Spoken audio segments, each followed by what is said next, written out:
नमस्कार दोस्तों, आप देख रहे हैं स्टोरी ब्लास्टर। स्टोरी ब्लास्टर में आज एक अनोखी कहानी मैं आपको सुनाने जा रहा हूं।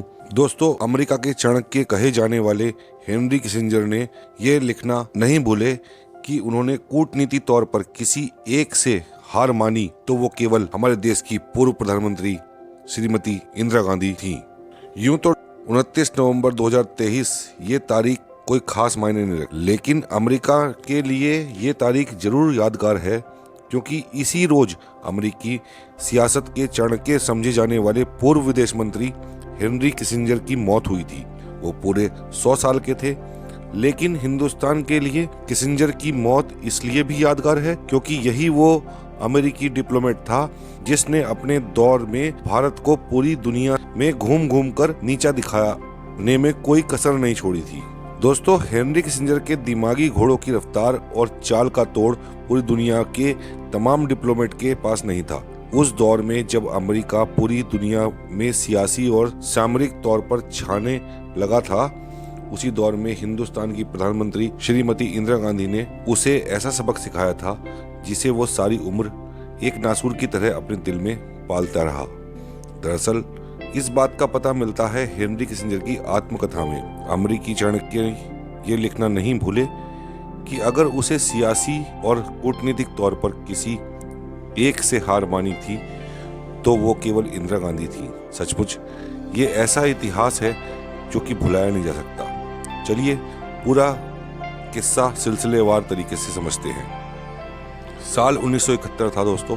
अमेरिका के तब के राष्ट्रपति रिचर्ड निक्सन ने इंदिरा गांधी को निशाने पर लेते हुए कहा था, अगर भारत पाकिस्तान के मामले में उसकी नाक में उंगली करेगा तो अमेरिका अपनी आंख नहीं फेर लेगा, भारत को सबक सिखाया जाएगा।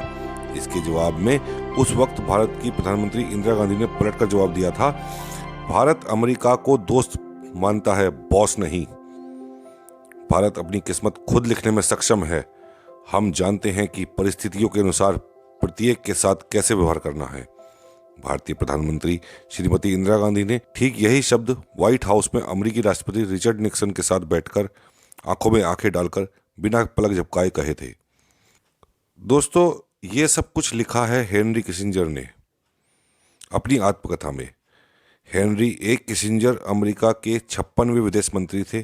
वो एक ऐसे सम्मानित अमेरिकी विद्वान माने जाते थे और नोबेल शांति पुरस्कार के विजेता भी थे। कहा जाता है कि दूसरे विश्व युद्ध के बाद वर्ल्ड ऑर्डर उन्होंने ही तय किया था, जिसे पूरी दुनिया ने मान लिया था। अपनी आत्मकथा में हेनरी किसिंजर ने उस वक्त का खुलकर जिक्र किया था जब वो अमेरिका के NSA और सेक्रेटरी ऑफ स्टेट थे। दोस्तों, वह दिन था जब भारत US संयुक्त मीडिया संबोधन को इंदिरा गांधी ने रद्द कर दिया था, जो अपने को अनोखे अंदाज में व्हाइट हाउस से चली गई थी। किसिंजर ने इंदिरा गांधी को उनकी कार में छोड़ते हुए कहा था, मैडम प्रधानमंत्री, आपको नहीं लगता कि आपको राष्ट्रपति के साथ थोड़ा और धैर्य के साथ काम लेना चाहिए था? इंदिरा गांधी ने उत्तर दिया, धन्यवाद श्रीमान जी आपके बहुमूल्य सुझाव के लिए। एक विकासशील देश होने के नाते हमारी रीढ़ सीधी है और सभी अत्याचारों से लड़ने के लिए हम पर्याप्त इच्छा शक्ति और संसाधन हैं। हम साबित करेंगे कि वे दिन लद गए जब हजारों मील दूर बैठी कोई शक्ति किसी भी राष्ट्र पर शासन कर सकती है और अक्सर उसे नियंत्रित कर सकती है। जैसे ही उनका एयर इंडिया बोइंग वापसी में दिल्ली के पालम रनवे पर उतरा, इंदिरा गांधी ने विपक्ष के नेता श्री अटल बिहारी वाजपेयी जी को तुरंत अपने आवास पर बुलाया।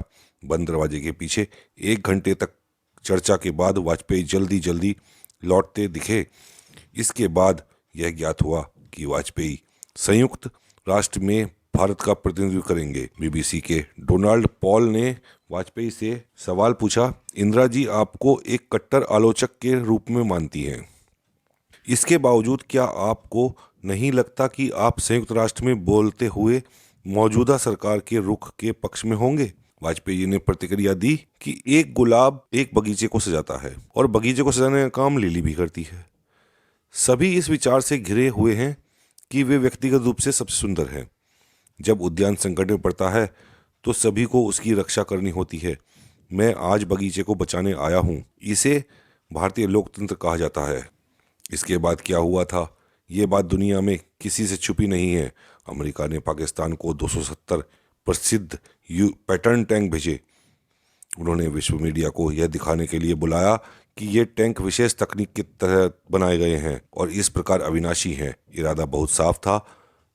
यह बाकी दुनिया के लिए एक चेतावनी संकेत था कि कोई भी भारत की मदद न करे। अमेरिका यही नहीं रुका। भारत को तेल की आपूर्ति करने वाली एकमात्र कंपनी बर्मा शेल को भी बंद करने के लिए कहा गया। उन्हें अमेरिका की तरफ से भारत के साथ अब और व्यापार बंद करने के लिए सख्ती से कहा गया था। उसके बाद भारत का इतिहास केवल वापस लड़ने के बारे में है। इंदिरा गांधी ने तब तक अपनी रणनीति और कूटनीति से काम लिया और सुनिश्चित कर दिया कि भारत के लिए तेल यूक्रेन से आएगा। सबसे हैरानी की बात यह है कि पाकिस्तान के साथ हुई लड़ाई में अमेरिका को गहरी चोट दी थी। भारत ने सिर्फ एक दिन में ही अमेरिका के 270 पैटर्न टैंकों को नष्ट कर दिया था। नष्ट किए गए टैंकों को प्रदर्शन के लिए भारत लाया गया था, जो राजस्थान के गर्म रेगिस्तान में आज भी उसकी गवाही दे रहे हैं। यहाँ यूएस का गौरव नष्ट हो गया था। इसके बाद 18 दिनों तक चले युद्ध की परिणति में पाकिस्तान से 1 लाख युद्धबंदी बनाए गए। मुजीबर रहमान लाहौर जेल से रिहा हुए। मार्च का महीना था। इंदिरा गांधी ने भारत संसद में बांग्लादेश को एक स्वतंत्र राष्ट्र के रूप में मान्यता दी और जब पूर्वी पाकिस्तान से हटकर बांग्लादेश आज़ाद हो गया और पाकिस्तान टूट गया, तब अमेरिका के चाणक्य कहे जाने वाले किसिंजर ने कहा था कि इस महिला से कोई नहीं जीत सकता। किसिंजर ने 16 दिसंबर 1971 के बाद पहले चीन का दौरा किया और भारत के खिलाफ चीन को भड़काया। इसके बाद वो कई देशों की यात्रा पर गए और हर जगह उन्होंने इंदिरा जी के खिलाफ वहाँ के नेताओं को भड़काने की कोशिश की।